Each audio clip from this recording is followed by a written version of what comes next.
और मैं आपको एक अपना एक बहुत ही एम्बैरेसिंग एक्सपीरियंस बताता हूँ लाइफ का, जो अगर पहले वाला संदीप होता, मतलब कि वो स्कूल वाला संदीप, तो वो बैठ करके रोता, चीखता, चिल्लाता। लेकिन ये जो कॉलेज वाला संदीप था, जो सीख गया था अपने ऊपर हंसना, उसने बड़ा एंजॉय किया। उसके लिए वो मज़ा था, मस्ती थी।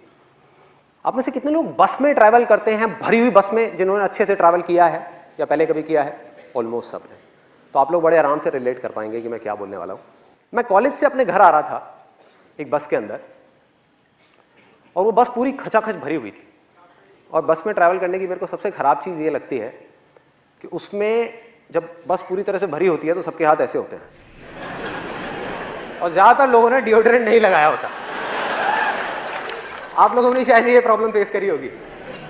तो हुआ क्या कि मैं ऐसी बस में ट्रैवल कर रहा, बस पूरी भरी हुई, और मुझे एक बड़ी अच्छी खुशबू आई, मतलब कमाल के एक परफ्यूम की खुशबू। और मैंने कहा यार ये क्या है, जहन्नुम में जन्नत दिख रही है, ये क्या है ये? मैं मतलब उसमें खो गया, उस खुशबू में। और मैंने अपने दोनों तरफ देखा, मैंने कहा ये कहाँ से आ रही है? तो मैंने पहले इधर देखा, इधर से नहीं थी। उधर देखा तो मेरे पीछे लेफ्ट साइड में एक लड़की खड़ी हुई थी, और उसने परफ्यूम लगाया। ये लड़की के नाम पे वो करने वाली बात। और जैसे मेरी नजर पड़ी कि ये इस लड़की में से ये परफ्यूम की खुशबू आ रही है, तो मेरे फेस पे हल्की सी स्माइल आ गई। और ये स्माइल उस लड़की को देख करके नहीं आई थी, क्योंकि आप लोगों को बैकग्राउंड पता है, उसको नहीं पता था। ये स्माइल आई थी उसके परफ्यूम की वजह से, कि मैंने देखा और मैंने कहा कितना अच्छा परफ्यूम है। तो हल्की सी स्माइल आई, लेकिन उस लड़की को ये डाउट हो गया कि मैं उसको छेड़ रहा हूँ, मैं उसमें लाइन मार रहा हूँ। और वो बिल्कुल गुस्से से मेरे को घूरने लग गई, मतलब उसने गुस्से वाली मेरे को लुक दी, और मैंने फटाफट से अपना मुंह नीचे कर लिया। मैंने कहा भाई पिटना नहीं है तो मुंह नीचे कर लो, भीड़ यहाँ पे बहुत है, बहुत मारेंगे सब मिल करके। तो मैं अपना आराम से ऐसे ही खड़ा हुआ। उसके 10-15 मिनट बाद में, गर्मी बहुत ज़्यादा थी, गर्मियों का टाइम था, और मेरे फेस पे पसीना आया। तो मैंने क्या किया, अपनी जेब में हाथ डाला रुमाल निकालने के लिए। अब ध्यान से देखो मेरा हाथ कैसा है, क्योंकि मैं आपको बता चुका हूँ कि मेरी उंगली मुड़ती नहीं है। तो मैं गया, मैंने जा करके अपनी जेब में हाथ डाला, रुमाल निकाला, और जब रुमाल निकाल रहा था तो वो उंगली जा करके उस लड़की के पैर पे टच हो गई। उसके पैर पे टच हो गई। आपने वो कहावत सुनी होगी, कंगाली में आटा गीला।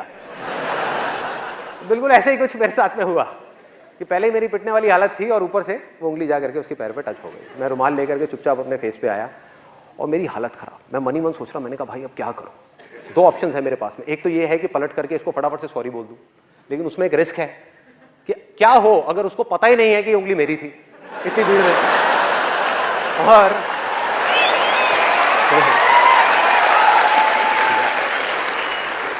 और मैंने बोला तो जबरदस्ती पिटने वाला सीन क्रिएट हो जाएगा। वो कहेगी अच्छा मेरे को उंगली मारी, तूने मारी? तो मैंने कहा भाई, तो मैं दूसरा ऑप्शन मेरे पास में ये था कि मैं चुप रहूं, आराम से देखता रहूं, मुंह नीचे करके ऐसे रिएक्ट करूं जैसे कुछ हुआ ही नहीं है। तो मैं सोच ही रहा था इन दोनों ऑप्शंस में से मैं कौन सा चूज करूं। इतनी देर में मेरे यहाँ पर राइट साइड में पीछे से किसी का हाथ आया, मतलब तगड़ा, जैसे सनी देओल का हाथ है ना, 2.5 किलो का हाथ, वो आया यहाँ पे, थड़ थड़ थड़ ऐसे करके। ओए, पीछे से आवाज आई, ओए। मैंने पीछे पलट करके देखा, और उस लड़की के साथ में एक लड़का खड़ा हुआ था, बॉडी बिल्डर टाइप का। अभी मुझे याद है, उसने ब्लड रेड कलर की टाइट फिट टी शर्ट पहनी हुई थी, और उसके जो डोले थे, मतलब कि उसकी बाइसेप्स, वो ऑलमोस्ट उस टी शर्ट को फाड़ने वाली थी। इतना तगड़ा बंदा वहाँ पे पीछे खड़ा हुआ था। उसकी हाइट होगी करीबन 6-6.25 फीट। तो मैंने उसको पलट करके देखा, और पलटते ही अब मेरे को समझ ही नहीं आया मैं क्या बोलूँ। अब बहुत देर हो चुकी थी, अब सॉरी बोलने वाली स्टेज जा चुकी थी। मैंने कहा हाँ जी। बस मेरा ये बोलने की देर थी, लड़की का गुस्सा और बढ़ गया। कहती हाँ जी, मैं तुझे बताऊं हाँ जी। एक तो मुझे पहले देख करके हंसता है, उसके बाद में टच करता है, और फिर पलट करके कहता है हाँ जी। तो उल्टा पड़ गया मेरे ऊपर, मतलब जैसे ही मैंने उसको बोला। फिर मैंने उसको समझाया, मैंने कहा जी I am very very sorry. अब मैं आपको किस तरीके से समझाऊं, आप देखो ये जो मेरी 2 उंगलियां हैं, आप देखो इन दोनों की शेप्स में आपको साफ फर्क पता लग जाएगा। मेरी जो उंगली है ये मुड़ती नहीं है, मैंने जानबूझ करके नहीं किया, गलती से हो गया है। तो उसके बाद में उस लड़के ने बड़ा कमाल का डायलॉग बोला, जो उसके साथ में था, मुझे नहीं पता वो उसका क्या था, बट उसने बड़ा सही डायलॉग बोला। कहता ओ हीरो। मैं कहा हाँ जी। और क्या बोलूं? मैं कहा हाँ जी। कहता है मेरा हाथ दिख रहा है, ये भी अगर एक बार पढ़ना शुरू हो जाए ना तो रुकता नहीं है, जैसे तेरी उंगली मुड़ती नहीं है। तो मैंने कहा भाई आज तो तू गया, आज तो पिटाई होनी पक्की है। फिर उसके बाद में मैंने जितनी मैं कोशिश करता चला जा रहा था उतनी ही गड़बड़ होती चली आ रही थी। और ऐसे में गड़बड़ क्या होती है कि यहाँ तक तो ठीक था, मतलब ये जो लड़का था और ये लड़की थी, इसको तो मैं फिर भी किसी तरह से हैंडल कर लेता, लेकिन ऐसे में क्या होता है, जितनी भी भीड़ होती है वो सब लड़की की तरफ हो जाती है।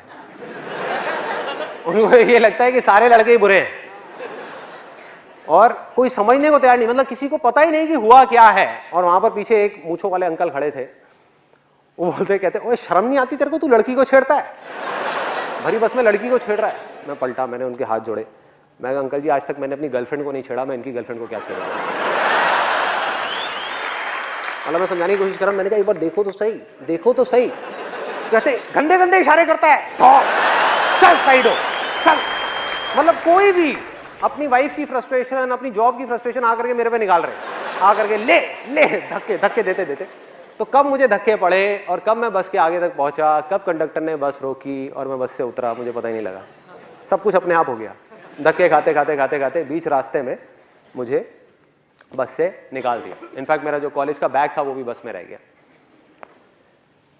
और मैं उतरा, और उतर करके अगर वो पहले वाला संदीप होता, वो स्कूल टाइम वाला, तो वो क्या करता, वो रोता, वो जा करके उस भगवान को बोलता, हे भगवान तूने मेरे साथ में क्या किया, मेरी तो कोई गलती भी नहीं थी, ऐसे पिट गया, ऐसे मेरे कपड़े फट गए, ऐसे ये सब हो गया, यही करता।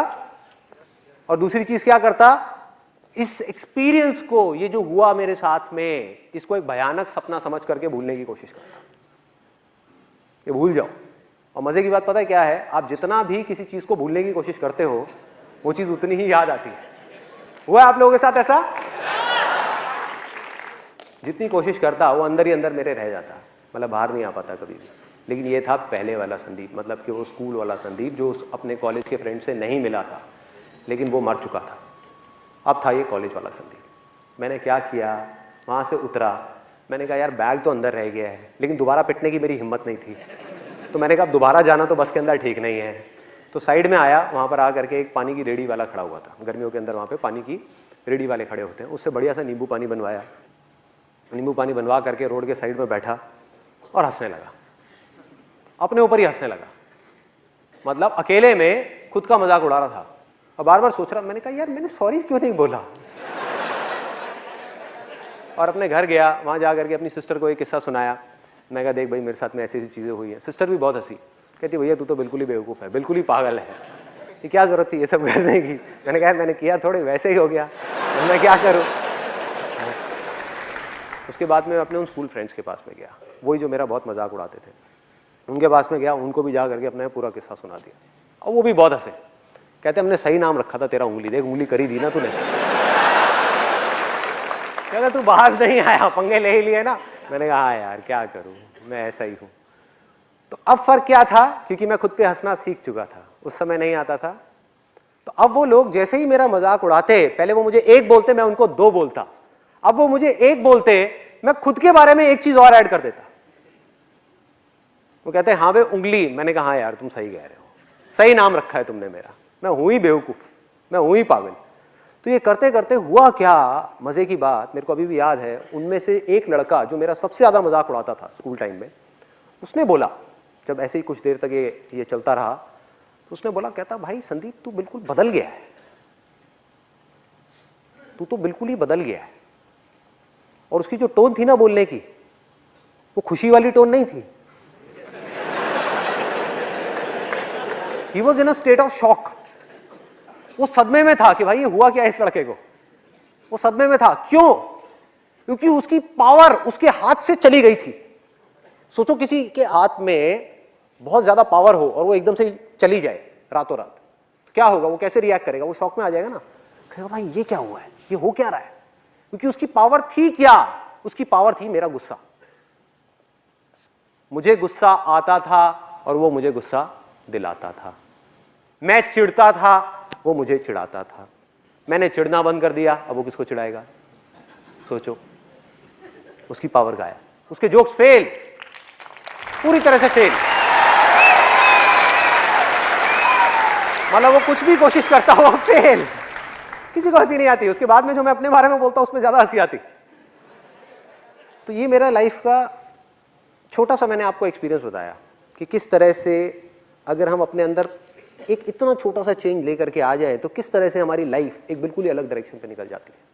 सोचो मेरे अंदर का गुस्सा मर गया, फ्रस्ट्रेशन गायब हो गई, दुख गायब हो गया, क्योंकि अब मुझे हंसने के लिए किसी और की जरूरत नहीं थी, टीवी देखने की जरूरत नहीं थी, खुद के ऊपर अकेले में बैठ करके हंस सकता था। कितना कुछ मिल गया छोटी सी चीज के थ्रू।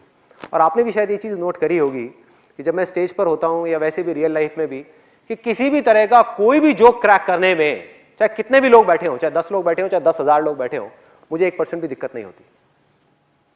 हुआ क्या है कि आज मुझे अच्छे तरीके से समझ आ चुका है कि मैं चाहे कैसा भी जोक क्रैक करूं यहां पर, कैसा भी, अच्छा हो या बुरा हो, एक चीज गारंटीड है, आप लोगों ने हंसना ही हंसना है।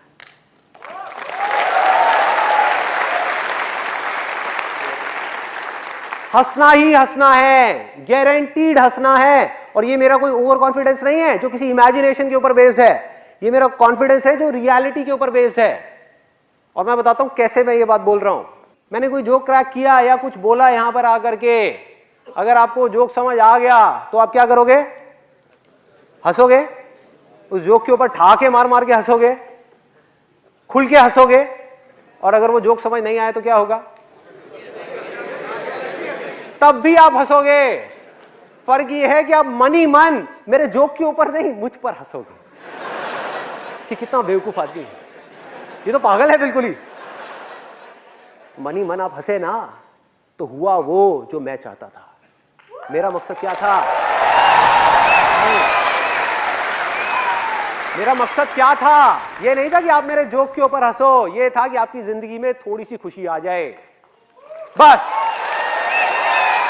अब इससे क्या फर्क पड़ता है कि आप मेरे जोक के ऊपर हंसो या मुझ पर हंसो? क्या फर्क पड़ता है? हाँ, या मेरी बेवकूफियों पे हंसो, या मेरे फेलियर्स पे हंसो, या मेरी वीकनेसेस पे हंसो। होता क्या है, जब हम धीरे धीरे इस रास्ते पे चलते हैं तो वो दिन दूर नहीं है जब सिर्फ हम अपनी छोटी छोटी वीकनेसेस का मजाक नहीं उड़ाते, बल्कि बड़े से बड़े फेलियर का भी मजाक उड़ा सकते हैं। बड़े से बड़े फेलियर का सोचो, ये क्या है?